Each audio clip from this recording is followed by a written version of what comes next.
Good morning. Okay, so I walked. I feel good. I'm a little tired after the walk. I ate breakfast. Here we go. June 7th. Let's not waste any time. Resistance to historical truth is a function of group identity. Ooh. Nations and people weave their sense of themselves into narcissistic narratives that strenuously resist correction. Similarly, regimes depend for their legitimacy on historical myths that are armored against the truth. The Warrior's Honor by Michael Ignatieff. I hope I said that right. Born 1947. Resistance to historical truth is a function of group identity. Sorry, I had to read that again. Ignatieff shares his firsthand account of the carnage resulting from ideological clashes between the Hutus and the Tutsis, as well as Serbs and Croatians. Brothers and sisters became enemies, sworn to kill each other to preserve a way of life that was ostensibly under attack. During such clashes, mythical attributes can be created to differentiate one side from the other. Some societies attach heroic qualities to warriors and atrocities. To outsiders, the differences that people are willing to kill for may seem indiscernible. The 12 traditions attempt to unify and preserve fellowships from conflict. Our wisdom comes not so much from wise ideas, but from bad experiences. Neither our flawed but earnest founders, nor the good old days should be painted with mythological qualities. Bill Wilson saw personal responsibility as a sign of maturity for members and the fellowship. Groups and members are each autonomous. We are free to leave, but we can't be kicked out. 40-year members get one vote, as do 40-day members, when making decisions about their group's futures. Affiliation and controversy are discouraged. We don't lobby or advocate, and we barely defend criticism. Grandiose visions of what the future should hold can be divisive too. AA history includes dreams of property, treatment, and banking. One such project had 61 rules. Bill Wilson's support was sought. Bill recommended against it, but affirmed his lack of authority to stop it. The project imploded, and the promoter lived with through the failure. He sent Bill Rule 62. We best never take ourselves so damn seriously. AA bent, but didn't break. The member has the autonomy to pursue his idea, no matter how unpopular. We all have the right to be wrong. His intent was noble. The promoter had the humility to see his application was flawed. Do I have an impression of our fellowship that could be described as a narcissistic narrative that strenuously resists correction? When have I had to apply Rule 62? And that is what we best never take ourselves so damn seriously. Grandiose visions of the future should hold. What the future should hold can be divisive. Yep.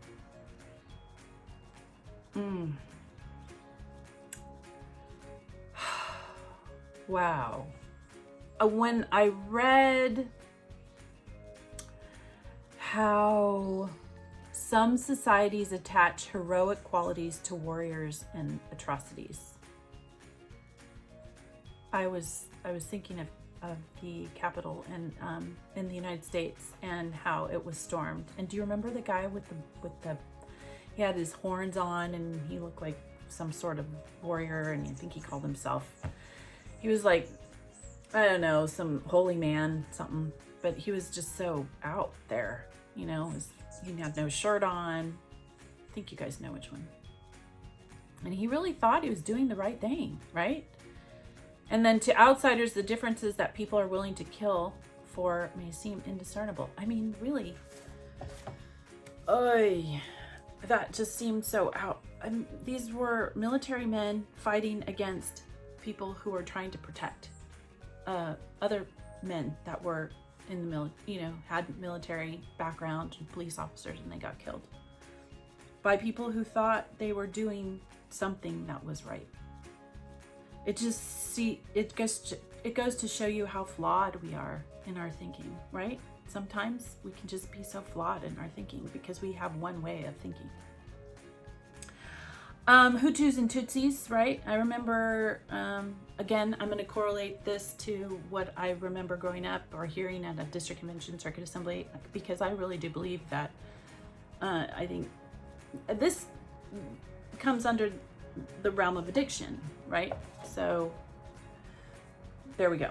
Just telling you that ahead of time. Hutus and Tutsis, we would always be told that the brothers and sisters were so good to to take in other brothers and sisters that were Hutus and Tutsis, or, vice versa. They would switch each other and they'd help each other through it.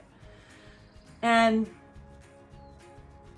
yet these same brothers and sisters will hate someone who is not like them, doesn't look like them, doesn't love someone they feel it should be loved, they should love, right? So then things are, you're cut off as a human being because they feel that is the right thing that God wants you to do. That's the only way to be honorable to Jehovah. And yes. So, I mean, they'll help when there was war. These Jehovah's Witnesses who are baptized, they will help their brother who was on the opposite side, right? The Hutus and the Tutsis, but they won't even show that kind of compassion to maybe a family member who is gay, right?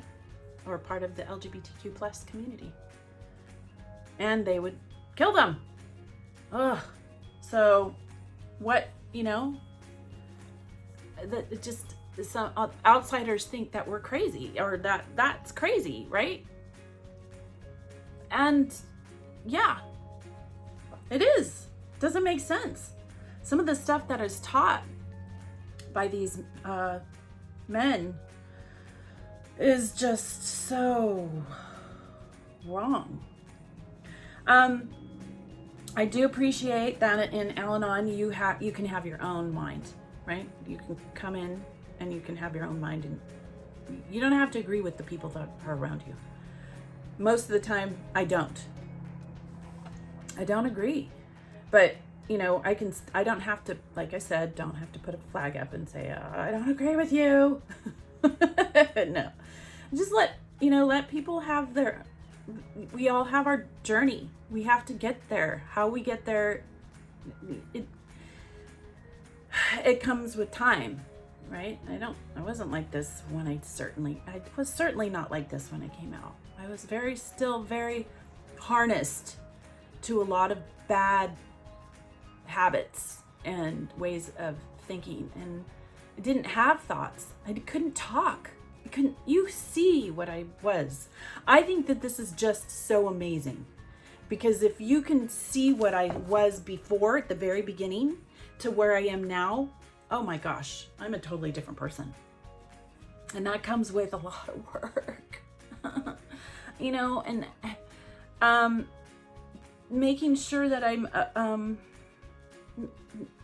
pulling at people who maybe I don't know personally, but I like what they're saying, and then I can listen to what they have to say. Dr. Mate, he's my favorite.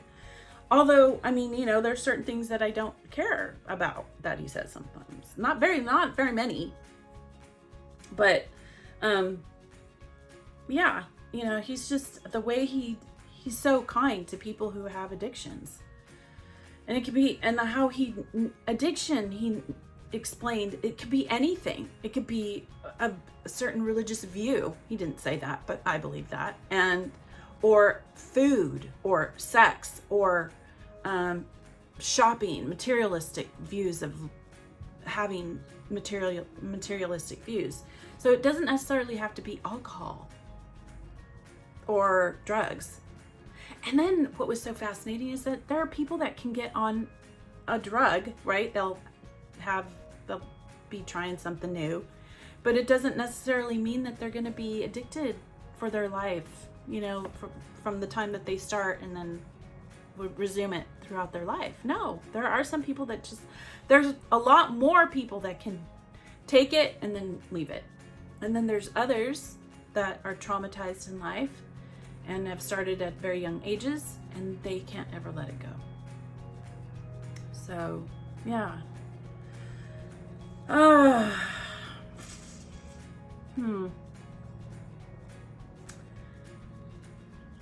When have I had to apply Rule 62, which is, I best never take myself so damn seriously.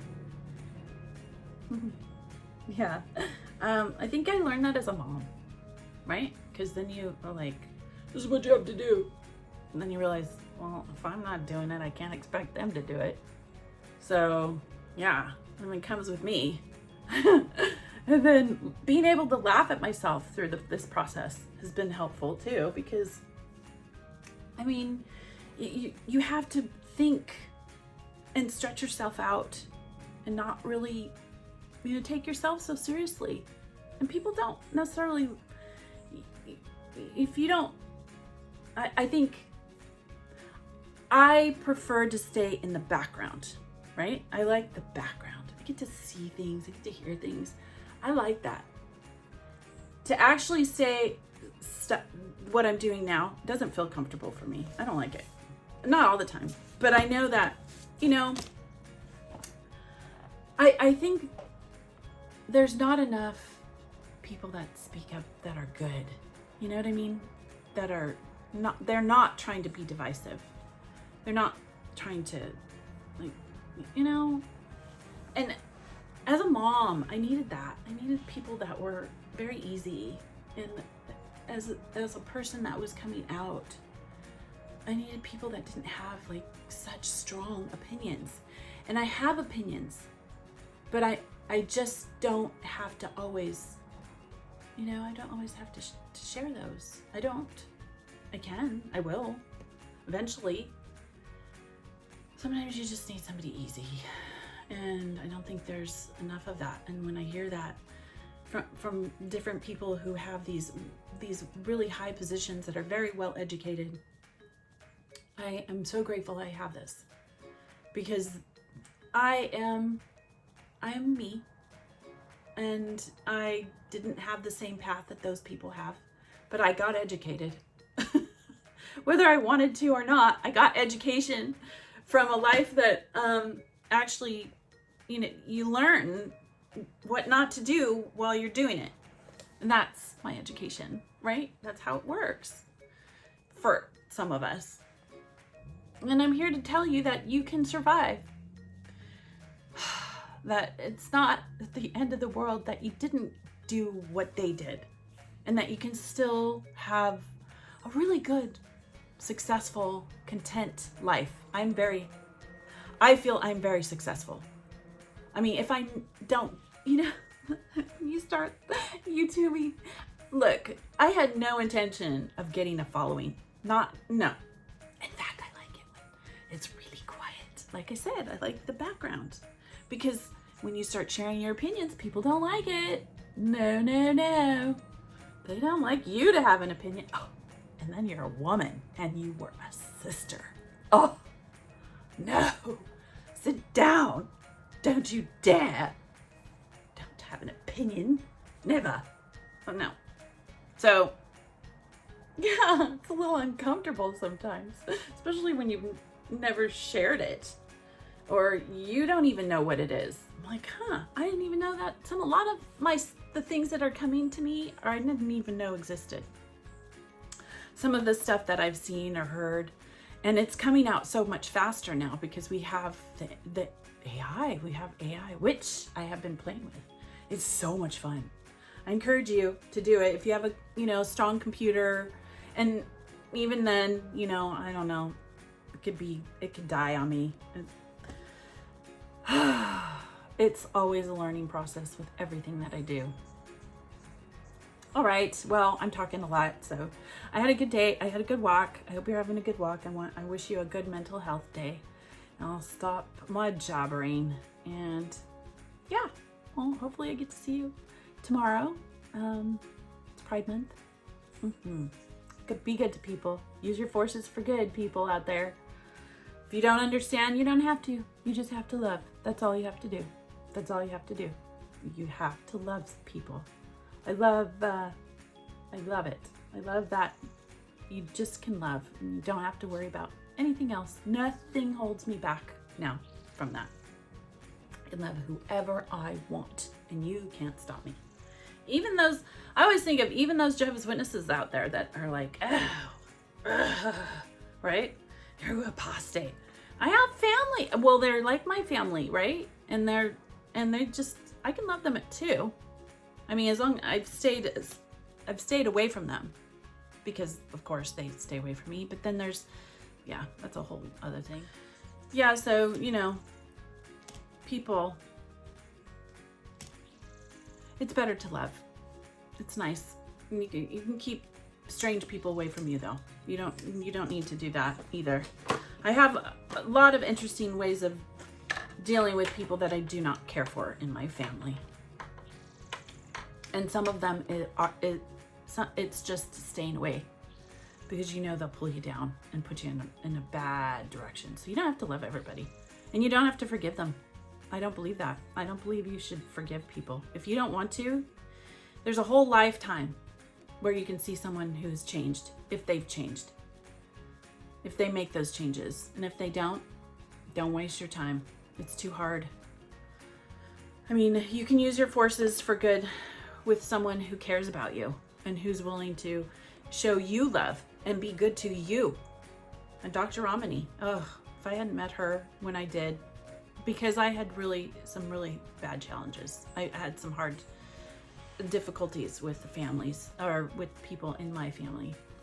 And I realized I'm safe away from them. This way I can love people and not have any sort of chains with their love came with, what is it? Their love came with conditions. And I didn't want to go in that direction. I wanted to be with people who I didn't have to worry about that. I could love. Okay, it's getting late and you got to get stuff done and I got to get stuff done. Yay! I did it. I did another day. Woohoo! Oh, tell me where you're from. I know I don't have a real big community here of ExJWs. I have a few. We are just a little teeny, tiny. I have a little bit of girls that I hang out with. And but when it comes to knowing who was looking at me, I don't even know. I have no clue. And then if you could put where I don't know if you want to do this because, we're all so quiet about what we do. But, tell me where you're from. You don't have to tell me your name. You just tell me where you're from or what. Let's see, I'm in the United States. If you're from the UK or if you're from, I don't know, where do you get, what else? Where else can we? New Zealand, thinking Africa somewhere. Yeah. Tell me where you're from. Just put it in the comments. So we have each other. I don't mind you sharing where you're from. Oh, crumb. I keep forgetting to put this on airplane mode. Okay, loves. I hope you have a good day. Follow your bliss and peace.